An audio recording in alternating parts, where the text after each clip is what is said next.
नमस्कार। PTN health में एक बार फिर से आपका बहुत बहुत स्वागत है। दीपावली और छठ का मौसम चल रहा है और साथ में ठंडा का एहसास होने लगा है। गर्मियां धीरे धीरे जाने लगी है और ठंड की शुरुआत होने लगी है। इस दरमियान में कई लोग अपने स्वास्थ्य का ख्याल रखना भूल जाते हैं। गर्मी से ठंड में आता है तो ठंड आ जाती है तो बीमारियाँ शुरू हो जाती है और डेंगू का कहर भी ज़बरदस्त इस बार हुआ है। अभी डेंगू गया भी नहीं कि ठंड आने लगा है और इस दरमियान में अपने स्वास्थ्य का ख्याल रखना बहुत ज़रूरी हो जाता है। इसी सिलसिला में इसी चीज़ के लिए हम बात करने आए हैं कि स्वास्थ्य का कैसे ख्याल रखें IGIMS में, इंदिरा गांधी आयुर्वेदिक संस्थान में, जहां हमारी मुलाकात हो रही है डॉक्टर तुषार कुमार जो कि CTVS सर्जन हैं। डॉक्टर साहब, आपका बहुत बहुत स्वागत है हमारे चैनल में। Thank you madam ji. Sir, गर्मियाँ धीरे धीरे जाने लगी, ठंड की शुरुआत होने लगी है और पर्व भी अभी है, तो अपने स्वास्थ्य का कैसे ख्याल रखें? अपने आप चूंकि CTVS है यानी कार्डियक से डिपार्टमेंट से संबंधित है, सबसे पहले बताएं सर कि CTVS है क्या? नमस्कार, मैं डॉक्टर तुषार कुमार, मैं कार्डियक सर्जन हूँ IGIMS में, CTVS डिपार्टमेंट में। CTVS का फुल फॉर्म होता है कार्डियोथोरेसिक एंड वस्कुलर सर्जरी। इसमें हम लोग कार्डियक मतलब हार्ट, थोरैक्स, लंग, वस्कुलर जो पैर और हाथ के और विभिन्न भागों में जो नस होती है उसके जो सर्जरी की ज़रूरत होती है वो हम लोग करते हैं। ऐसे व्यक्तियों को जिनके दिल में कोई बीमारी है, जैसे कि किन्हीं व्यक्तियों का वेल्व सिकुड़ जाता है या वेल्व में लीकेज होता है, रिगर्जिटेशन जिसको कहते हैं। किन्हीं व्यक्ति लोग का जो अभी आप लोग सुन रहे हैं हार्ट अटैक, जो कोरोनरी आर्टरी ब्लॉकेज जिसे कहते हैं, जिन्हें बाईपास सर्जरी की ज़रूरत होती है, उन वैसे मरीजों का हम लोग सर्जरी करते हैं। इसके अलावा ऐसे बच्चे जो कि जन्मजात से जिनके दिल में छेद है, जिनकी नलियाँ ना बनी हुई हो, जिन्हें नीलेपन वाली बीमारी हो, उस जैसे बच्चों का हम लोग दिल का ऑपरेशन करते हैं ताकि वो ठीक हो और डॉक्टर सके। साहब ने बहुत अच्छी अच्छी बातें बताई कि कैसे ऑपरेशन किया जाता है, लेकिन अब सवाल ये हो जाता है, यहाँ आधे लोग उम्मीद मार जाते हैं खर्चा पे, पैसे की खर्च कितना होती है। तो ये जो आपका दिल का छेद हुआ या बल्ब की जो रिप्लेसमेंट होता है सर, उसमें खर्च कितना होता है यहाँ पर IGMS में? IGMS में इस तरह के ऑपरेशन का खर्च सरकार भी उठाती है।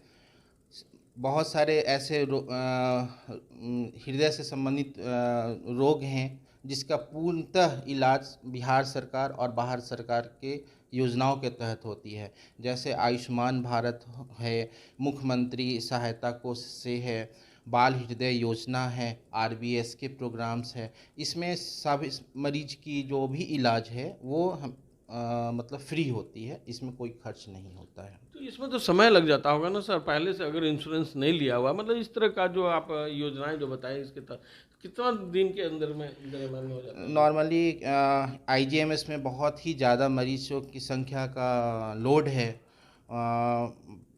एक OPD में लगभग इस ढंग के मरीज 100 से 120 लोग आते हैं, तो इसी कारण हम लोग की वेटिंग लिस्ट बढ़ गई है। लेकिन बिहार सरकार से जो हम लोग लिख कर देते हैं एस्टिमेट जिसको कहा जाता है, तो नॉर्मली 15 से 20 दिन में इंदिरा गांधी आयुर्वेद संस्थान में आ जाता है और उसी के हिसाब से यदि किसी की बीमारी बहुत ही ज़्यादा है, उसको तुरंत ऑपरेशन की ज़रूरत है, तो हम लोग प्रायोरिटी वाइज उसको हम लोग ये करके ऑपरेट कर लेते हैं। ज़्यादा समय भी नहीं लगता है। हाँ, मरीजों की संख्या ज़्यादा है तो कुछ नॉर्मल से थोड़ा सा ज़्यादा समय लग सकता है। अगर सब मरीज को तो ये सुविधा नहीं मिल पाती होगी क्योंकि बहुत से कैटेगरी के लोग हैं, तो ऐसे जनरली कितना खर्च पड़ता है? जैसे बच्चों के छेद जो है भरना होता है, उसमें क्या खर्च पड़ता है? नॉर्मली ये सब ऑपरेशन यदि बाहर किसी भी प्राइवेट अस्पताल में किया जाए तो 5 से 6 लाख के अंदर होता है, और IGMS में यदि वही मरीज अपने पैसों पे इलाज कराए तो 1.5 से 2 लाख के बीच में पूरा इलाज हो जाता है। तो सुना आपने कि IGMS में और अन्य हॉस्पिटलों में अगर आप ऑपरेशन कराते हैं तो क्या खर्च में डिफरेंसेज हो जाती है? 5 से 6 लाख रुपया लग जाता है अन्य में जो आपकी सुविधा नहीं मिल पाती है, और IGMS में सारी सुविधाओं के साथ मात्र 1 से 1.5 लाख में आपका ये ऑपरेशन हो जाता है और मरीज स्वस्थ भी हो जाते हैं। सर, अब अभी फिलहाल दीपावली और ये छठ का मौसम आया हुआ है, तो कैसे ख्याल रखें अपने बच्चे को? अभी जो है धुआं का ज़्यादा प्रचलन, प्रदूषण ज़्यादा मात्रा में होगी, क्योंकि दीपावली में तो पटाखे छूटेंगे ही, पटाखे नहीं तो फुलझड़ियाँ ये सब छूटती है। तो इस दरम्यान में धुआं बहुत ज़्यादा होता है, तो हार्ट पेशेंट कैसे अपने को रोके? जी हाँ, पटना आए दिन आप लोग पेपर में पढ़ते होंगे कि बहुत ज़्यादा एयर क्वालिटी बहुत ख़राब है, एयर क्वालिटी इंडेक्स बहुत ही ख़राब है, 400 के ऊपर है। तो ऐसे मरीज़ जिनको फेफड़ों की समस्याएं हैं, जिनको पहले से टीबी है, दमा है, दिल की परेशानियां हैं जो कि दवाइयों पे हैं, वो लोग इस दीपावली में या छठ के समय धुआं से बहुत ही बचे। वो हमेशा मास्क पहन के निकलना भी हो तो बाहर के मास्क पहन के निकले। खासकर शाम में और सुबह में कोशिश करें कि घर से बाहर ना निकले, और जो भी दवाइयाँ प्रिस्क्राइब की हुई है बीपी की, शुगर का, वो नियमित रूप से लें। अपना ध्यान रखें, मैं यही कहना चाहूँगा। आप समझ गए होंगे CTVS क्या चीज़ है, कौन सी चीज़ हृदय की चीज़ है जिसका सर इलाज करते हैं। आपको बल्ब अगर ख़राब हो जाता है या किसी तरह का कोई भी प्रॉब्लम होता है तो सर्जरी से संबंधित चीज़ सर डॉक्टर साहब के द्वारा होता है। सर आपने बताया दिल की छेद जो बच्चों में जन्मजात हो जाता है, जैसे ही लोग गार्जियन सुनते हैं दिल की छेद है तो आधा उम्मीद छोड़ देते हैं कि अब मेरा बच्चा बचेगा भी। क्या कहते हैं सर इससे? नहीं, यदि सही समय पर उसका इलाज हो तो ये 100%, 100% ये बीमारी ठीक हो सकती है। यदि किसी बच्चों के में दिल का छेद है, वो बेहिचक डॉक्टर से मिले, और समय पर ऑपरेशन होने से इस सर्जरी की सफलता 100% है। कुछ दिनों तक दवाइयाँ खानी पड़ती है ऑपरेशन के बाद भी, और 1 साल के बाद वो भी दवाइयाँ बंद हो जाती है। कोई भी बच्चा नॉर्मल बच्चों की तरह खेल सकता है, स्कूल जा सकता है, हर काम कर सकता है। तो ये ऑपरेशन जो किस उम्र में कराना पड़ता है? जैसे जन्मजात बच्चे को तो दिल का छेद हुआ तो बहुत रिस्की हो जाता है, तो क्या तुरंत ऑपरेशन कराने की जरूरत पड़ती है या बाद में होता है? जो जन्मजात हृदय का रोग होता है जिसमें छेद होते हैं, उसमें अलग अलग तरह के छेद होते हैं। जैसे एट्रियल सेप्टल डिफेक्ट होता है, वेंट्रिकुलर सेप्टल डिफेक्ट होता है।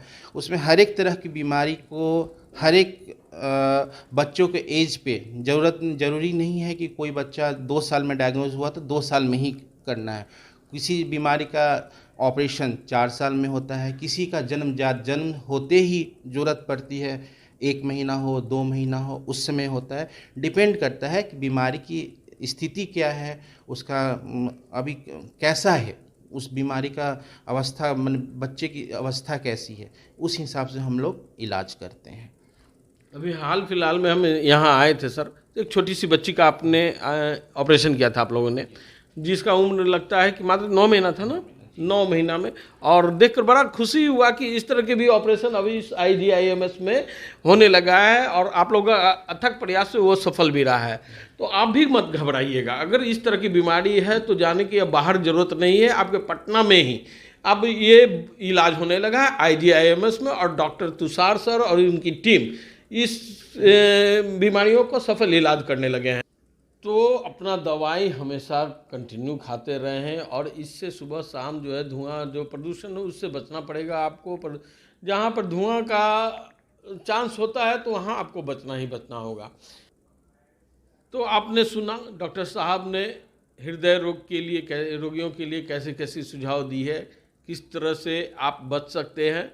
डॉक्टर साहब, समय की कमी हो रही है और अब हमें विराम भी लगाना पड़ेगा इस एपिसोड के लिए। अगर ये एपिसोड आपको अच्छा लग रहा है तो डॉक्टर साहब से अंतिम में अभी शुभकामनाएं सुन लेते हैं सर। मेरे तरफ से पूरे बिहार वासियों को, पूरे भारतवासियों को दीपावली एवं छठ की बहुत बहुत शुभकामनाएं। आप लोग सभी लोग स्वस्थ रहें, घर में रहें, खुशी से पूर्वक रहें और अच्छे से मनाएं, दीपावली और छठ अच्छे से मनाएं। धन्यवाद। ये कार्यक्रम आपको अच्छा लग रहा है तो हमारे कार्यक्रम को लाइक करें, सब्सक्राइब करना ना भूलें। सब्सक्राइब जरूर करें, लाइक करें, कमेंट एंड शेयर करें।